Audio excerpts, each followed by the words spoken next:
2 hours later. तो hello भाई लोग, कैसे हैं आप लोग? उम्मीद करते हैं बढ़िया होंगे। की बकचोदी तो हर पतली कमर तो हर तिरछी नजर दिल कैले बा पागल हो बारू कजरा के जार तोहर ए जान मान कजरा के धार लहा के जान मार बारू रूप के कटारी हो बारू रूप के कटोरी हो। आए भैया आजकल भोजपुरी में खाली बकचोदा ही चलत हो, लंठई मुजरा पगलई, लेकिन भैया हमारे खाली वीडियो में चली खाली जोकराई। जानत हुए बर्फ के पानी रगड़त बानी बर्फ के पानी रगड़त बानी राजा हो अपना चीज पे राजा हो अपना चीज पे तोरी बहन के आगल पागल। अब बर्फ के पानी रगड़तानी राजा हो अपना चीज पे राजा हो अपना चीज पे।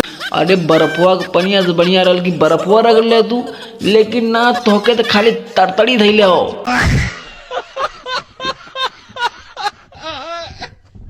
मन करला भैया ना इन्हें के आधा पादा नू सब आधा बाबा जी का घोड़ा पादे पदनवा साधे गुरु, लेकिन गुरु ना हक दे ऊपर है।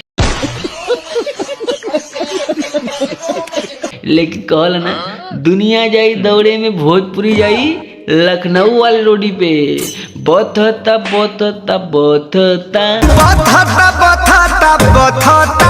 कमरिया ए राजा बथता कमरिया ए राजा बथता। अरे तोरी बहन के आगल पागल।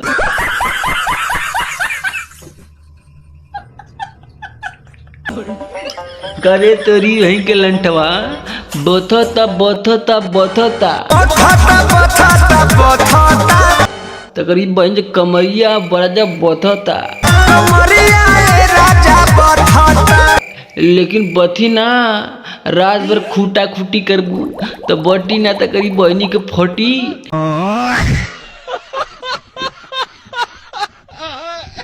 का हो सुधर जा नाई के की खाली लंठैया तुहार लगल रही।